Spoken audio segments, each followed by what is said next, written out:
Yeah, I'm about to fade away, cause every time I wake up I feel like it's Monday. Something's going wrong with all the chemicals up in my brain. All of a sudden I don't look at anything the same way. Gotta build up of my thoughts sitting in an ashtray. I'm sorry that I'm so inconvenient, okay. Just let me be me and I'll stay out of your way. I can see the way you look at me, I'm such a disgrace. I never really asked to be brought into this place. You wanna love me? Well then baby have a taste. All the highs and the lows, no you'll never be the same. I don't really wanna hurt you but I can't control the pain. If you're sticking by my side, maybe we could be okay. Okay, okay, maybe you could be the change I need to. Marilah kita panjatkan puji syukur atas kehadiran Allah Subhanahu wa Ta'ala, atas rahmat dan karunia-Nya kita dapat hadir dan berkumpul dalam salah satu rangkaian kegiatan Bisnis Review PT Bank NTB Syariah tahun 2021, yaitu ceramah agama yang akan disampaikan oleh Ustadz Dewi Sulaiman.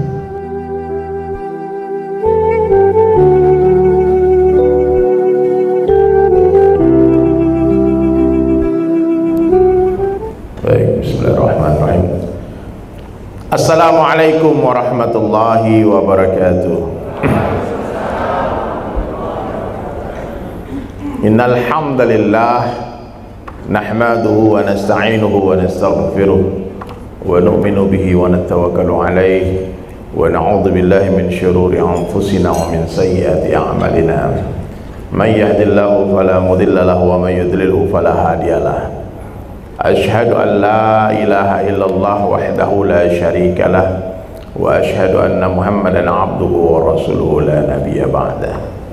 Qala Allah Ta'ala fil Qur'anil Karim, a'udzu billahi minasy syaithanir rajim. Bismillahirrahmanirrahim. Alladzi khalaqal mauta wal hayata liyabluwakum ayyukum ahsanu amala. Wa qala Nabi sallallahu alaihi wasallam, kullu ummati yadkhulunal jannah. Seluruh umatku akan masuk surga. Amin. Illa man aba, kecuali yang tidak mau.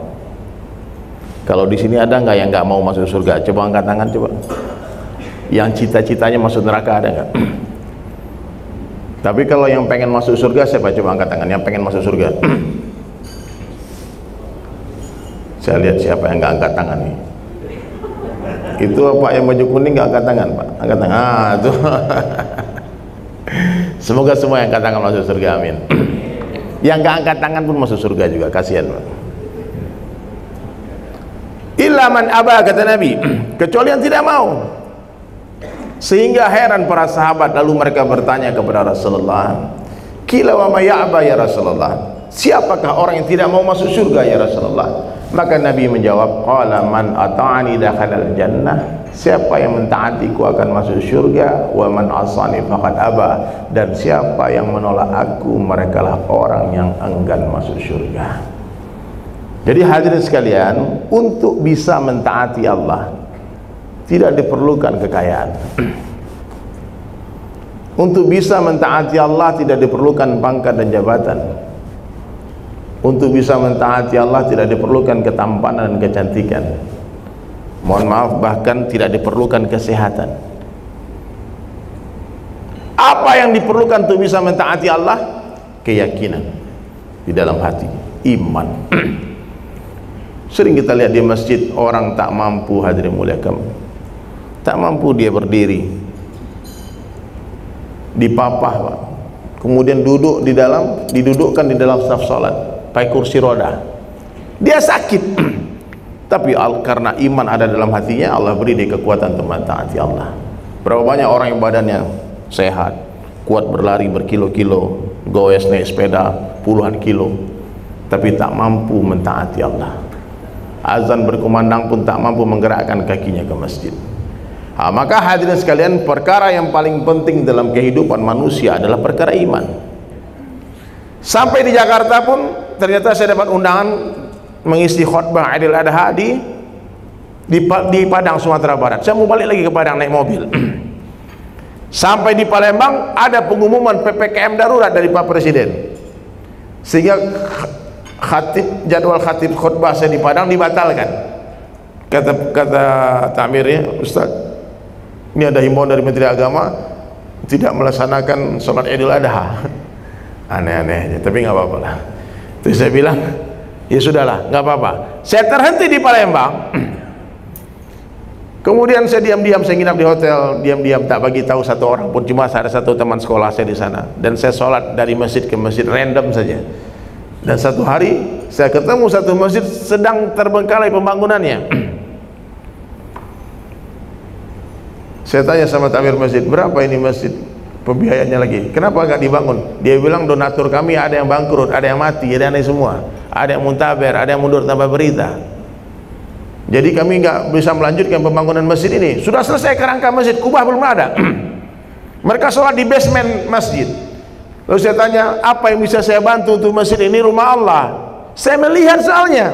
Kalau sekarang Bapak Ibu mendengar, kalau kita mendengar, kita mesti buat action. Kalau saya bilang harus buat sesuatu, meskipun hanya membelikan satu batu bata. Dia bilang sesuai RAB masjid ini, Ustadz, kami memerlukan 6M lagi. Ya, kalau begitu saya bantu 6M.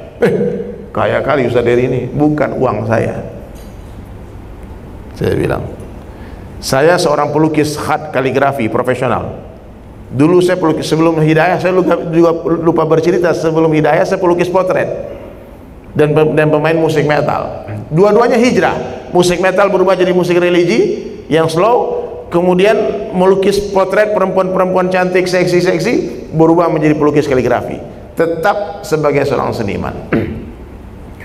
Lalu bagaimana caranya Ustadz menggalang donasi 6M? Saya bilang saya akan melukis 30 juz Al-Quran untuk Masjid Baitur Rahman ini. Namanya Masjid Baitur Rahman di Palembang. Saya bukan orang Palembang Pak, saya orang Minang. Tidak ada kampung saya di Palembang, tidak ada saudara saya di Palembang, tidak ada kerabat. Saya cuma lewat di masjid itu. Palembang tidak termasuk destinasi cita-cita saya merantau. Terus bagaimana caranya? Saya bilang saya punya Twitter dakwah Quran dan Sunnah, saya adminnya, itu followersnya 2,3 juta. Saya punya akun Instagram 650.000 orang, dan itu manusia semua, nggak ada satupun yang fake account dan sebagainya. yang telur-telur itu yang dibeli-beli. Kadang-kadang orang ada followersnya banyak tapi beli followers. Saya alhamdulillah demi Allah belum pernah beli followers. Saya bilang ini orang semua. Kalau ada orang yang follow saya yakin dia orang baik, meskipun dia non muslim, dia pasti orang baik. Tidak semua orang Islam yang follow saya, banyak non muslim follow saya juga. Subhanallah hadirin sekalian. Jadi bagaimana caranya? Saya cerita, saya pernah melukis untuk masjid di Bali. Jadi kita bangun masjid di Bali di Jembaran, Masjid Al-Fatah, Pak Kuku. Itu saya lelang lukisan. Waktu itu kita bikin konser berdua dengan Ebit GAD, Om Ebit. Om Ebit nyanyi, saya melukis. Saya nyanyi juga kadang-kadang, saya main gitar juga. Akhirnya saya melukis di atas panggung, dan waktu itu terjual 500 juta lukisannya. Itu 2014, 7 tahun yang lalu. Saya pernah menjual lukisan saya 500 juta, dan semuanya didonasikan untuk masjid. Ini bukan untuk memagang, saya menceritakan saja pengalaman saya. Kemudian Imam Samsi Ali membuat pesantren di Amerika, memerlukan biaya 50M. Saya bilang kita bikin konser saya Mas Opik, Meli Guslow, Fadli Padi, dan beberapa orang artis lain, kita bikin konser di 2 kota, Jakarta dan Bandung. Terkumpul donasi 10M. Saya melukis 10 lukisan di atas panggung, satu lukisannya ada yang terjual 300 juta. Maka saya bilang sama takmir Masjid Baitur Rahman Palembang, kalau zaman sekarang pandemi, nggak mungkin orang mau memberi donasi kita 500 juta satu orang, 100 juta, kecuali orang betul-betul sultan kaya raya. Tapi kalau 10 juta kita mintakan, orang kaya bagi mereka itu main-main uang 10 juta, nggak ada apa-apanya. Bagi orang miskin mereka bisa cicil 10 kali, atau bisa cicil 5 kali yang nggak punya duit. Sekarang saya akan buat sebuah pengumuman, deklarasikan ke satu dunia, saya akan melukis 30 juz Al-Quran dengan tangan. Takbir. Agak mustahil, tapi waktu itu saya tertampar rasanya gara-gara saya berkunjung ke satu pesantren di Gandus, Palembang. Ada satu orang kiai namanya Kiai Opat, dia mengukir Al-Quran 30 juz, 8 tahun selesai. Saya bilang, kalau mengukir Al-Quran dia bisa, masa aku melukis tidak bisa? Dan tahun lalu alhamdulillah MURI memberikan saya penghargaan sebagai pelukis kaligrafi tercepat di Indonesia. Gara-gara saya melukis 100 kanvas Asmaul Husna dalam waktu 3,5 jam. Dan 3,5 jam 100 lukisan itu kita jual dengan harga 10 juta satu lukisan, terkumpullah donasi 1 M 3,5 jam. Dan itu didonasikan untuk pembangunan pesantren Ustadz Bobi Herwibowo Askar Kauni di Jambi. Maka saya bilang, sekarang saatnya saya akan melukis untuk Masjid Baitur Rahman. Mudah-mudahan Allah terima, dan mudah-mudahan dari sini juga ada yang mau donasi satu halaman 10 juta, dan nama donatur akan ditulis, diabadikan di setiap halaman lukisan. Saya bilang, kalau saya cerita ke orang nggak ada yang nolak, minimal doakan. Subhanallah, akhirnya saya mulai melukis. Sekarang sudah berjalan waktu 3 bulan menuju 4 bulan. Terkumpullah donasi sampai hari ini 296 halaman. Takbir. Only by social media, Instagram. Ada orang dari Jeddah transfer, ada dari Arizona transfer, ada pengusaha dari Kalimantan, Haji Mardani Maming, dia nonton saya live melukis, dia bilang, abang donasi 10 halaman. Ada penganak muda Putra Siregar 10 halaman. Saya bilang, nggak apa-apa, berapapun, meskipun donasi 10.000 pun nggak ada masalah. Subhanallah, hadirin mulia, saya berharap tahun ini masjid itu selesai, amin, doakan. Tahun 2002 ini lah, mudah-mudahan kubahnya sudah selesai naik, dan nanti kalau bapak-bapak ada kunjungan kerja ke Palembang, datang ke masjid itu. Kemudian hadirin sekalian, dari Palembang itu Ica telepon, komunikasi bagus, dan effort belum saya ajarkan sholat. Saya merasa punya hutang. Setelah saya Islamkan dia belum sholat, dia belum tahu bagaimana cara sholat. Maka saya pun ke Bali sebelum dapat undang dari NTB Syariah. Saya bilang, ini kesempatan ketemu effort lagi, maka semoga pahala mengalir ke bapak ibu semua, amin. Saya bilang, iya, kita naik mobil aja biar mampir ke Bali. Kita konvoi dari Palembang 3 mobil sampai ke Bali, dan itu mobil sampai ke sini sekarang 3-3-nya. Nah, tapi udah ganti, yang satu Palembang pulang, diganti dengan mobil Evet dan Alisha. Ternyata Evet pun punya fikir dakwah. Dia baru masuk Islam, dia belum sholat, dia belum tahu apa-apa, tapi dia fikir risau dengan satu orang temannya nama Ivo, orang Estonia juga. Dia bilang, Abi, aku punya teman, dia baca Al-Quran ini semua. Datang dia. Ternyata Ivo ini, dia baca Al-Quran dan dia nggak suka dengan Quran. Kenapa? Bagi dia ini aneh, nggak bisa dipahami Quran ini, bahasa nggak ngerti, saya katanya. Dia datang, nggak pakai baju, bawa bir, datang ke vilanya Alisha. Saya tunggu. Dan waktu itu, ini minggu lalu kejadiannya nih. Saya bilang sama dia, hey, kenapa, ada masalah apa? Dia bilang, iya, I read Quran, bla bla bla bla, I don't like. Saya tanya sama dia, do you know durian, king of fruits? Yeah, I know durian. Many people don't like it, durians, because they don't know what is durian. Orang kalau lihat duri-durinya durian tuh nggak suka sama durian, Pak. Dipikir duriannya mengerikan. Betul nggak? Many people, banyak orang juga tidak suka durian gara-gara dia coba-coba buka sendiri. Tahu tuh tangannya luka. Terus tanya, kamu suka durian? Dibilang nggak suka. Kalau kamu mau makan durian, merasakan nikmat durian, serahkan kepada ahlinya, biar ahlinya membuka durian itu. Baru dia rubah posisi duduknya. Oke. I see. Kamu harus cari guru, teacher, orang ahli. Kamu nggak tahu bahasa Arab. Aku pun untuk memahami Al-Quran belajar kepada ustadz, kepada guru saya. Karena Al-Quran itu bukan kitab. Ini kata Zakir Naik gitu. Al-Quran is not book of science, but science. Science, not science. Ini buku hikmah dari Allah, petunjuk dari Allah, bukan saintis, bukan ilmu pengetahuan yang seperti bila kita pahami sendiri. Akhirnya hadirin sekalian, saya berpikir kalau di Lombok ini kita mainkan, jadi ini si Ivo nih. Dia udah suka, kita 2 jam ngobrol waktu itu sampai jam 12 malam. banyak kita obrolkan. Lalu saya bilang sama dia, Ica, ajak temanmu ke Lombok, nanti kita ikram habis-habisan, siapkan semua. Saya bilang, you need to spend your money, even $1, everything, hotel, food, semua sudah diatur sama saudara muslim kita in Lombok. Saya cerita gitu. Wah, datanglah ke Lombok. Dan kemarin Allah Subhanahu wa ta'ala curahkan hidayahnya, dan Bank NTB Syariah menjadi salah satu asbabnya. Effort dan Ivo sholat Jumat di Masjid Islamic Center Hubbul Watan, takbir. Disaksikan ribuan jamaah sholat Jumat, mereka bersyahadat, takbir. Dan saya bilang, tidak ada kebahagiaan saya melebihi kebahagiaan hari kemarin itu. Dan effort, saya tanya lagi, Ivo, effort namanya Effort Yusuf, Ivo namanya Ivo Muhammad, takbir. Ivo Muhammad, dia senang dengan nama itu. Mudah-mudahan dia bisa datang ini. Is coming.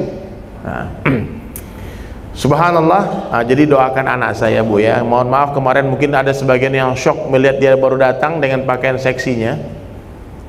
Anak Ustadz. Karena ada beberapa orang curhat, Pak Mami cerita sama saya, Ustadz, itu jamaah nanya-nanya itu, anak Ustadz kenapa begitu? Saya bilang, Ica ini daiyah. Amin. Dia wanita solehah, anak kesayangan kita, kami semua doakan. Anggap Ica juga anak bapak ibu semua, doakan Ica Alisha menjadi anak yang soleh, sukses dunia akhirat. Amin. Nah, jadi hadirin sekalian, boleh lihat mana lukisannya? Mungkin bapak-bapak mau melihat lukisan saya, mau lihat? Saya mau lihat, Pak Lukman, tolong lihat, buka. Ini lukisan tangan, Pak. Nah, ini, Masya Allah. Ini bukan print mesin ya, ini tulisan tangan, murni 100% hand painting. Allahu Akbar. Ini ada glitter goldnya. Dan bapak ibu kalau mau koleksi lukisan saya juga silakan, nanti hubungin aja teman-teman yang mengundang saya, Mami Awan dan tim semua, Pak Gary, nanti silakan ya. Caranya sekarang saya tidak akan menjual lukisan saya kecuali lewat masjid. Kalau ada orang punya lukisan, kamu transfer ke masjid, nanti saya berikan lukisan saya. Bahkan ada, makasih Pak Lukman, bisa kembali. Ada beberapa orang kolektor saya komplain, dia bilang, Der, dulu kami beli lukisan Ustadz Bang Dery itu 10 juta, 5 juta, kenapa sekarang donasi 1 juta ke masjid dapat lukisan? Saya bilang, I do respect for you. Aku menghormati, menghargai kebaikan hati kamu. Kamu nggak lihat masjidnya, kamu mau bantu. Maka tugas saya hanya memuliakan kamu dengan memberikan lukisan saya. Nanti lukisan hadiahnya Pak Lukman, bawa yang kecil nggak Pak Lukman? Dibawa, nggak dibawa ya? Ya. Dari ukuran kecil 50 kecil. Itu hadiah buat orang berdonasi ke masjid, minimal 1 juta rupiah. Saya bilang sama mereka, orang-orang baik-baik itu, ini giveaway, saya tidak berjualan lukisan. Nah, jadi hadirin dirahmati Allah Subhanahu wa taala, inilah dari Sulaiman yang Bapak Ibu undang, yang mau mengeluarkan biaya buat transportasi saya, hotel saya, makan, minum semua. Hanya Allah yang bisa membalas. Saya sedikit pun tidak meletakkan diri saya tinggi. Saya tidak pernah mengatakan kepada orang-orang saya Ustadz, mohon maaf Tuan Guru yang hadir di sini, saya nggak mengenal kalian semua, minta maaf.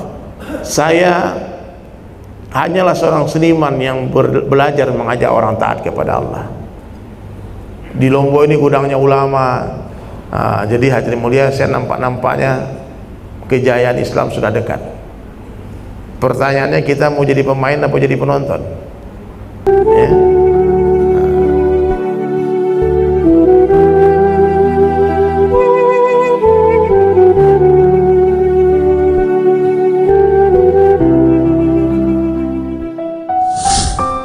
Kita diperintah oleh Allah Subhanahu wa taala untuk berdakwah, mengingatkan kepada seluruh manusia bahwasanya dunia sementara, akhirat selama-lamanya. Dan berdakwah tidak hanya dengan ceramah di mimbar-mimbar. Pakaian kalian pun, topi kalian, kaos kalian bisa berdakwah. Dapatkan original merchandise dari Sulaiman Merch. Segera buy or die. كل القلوب إلى الحبيب تميل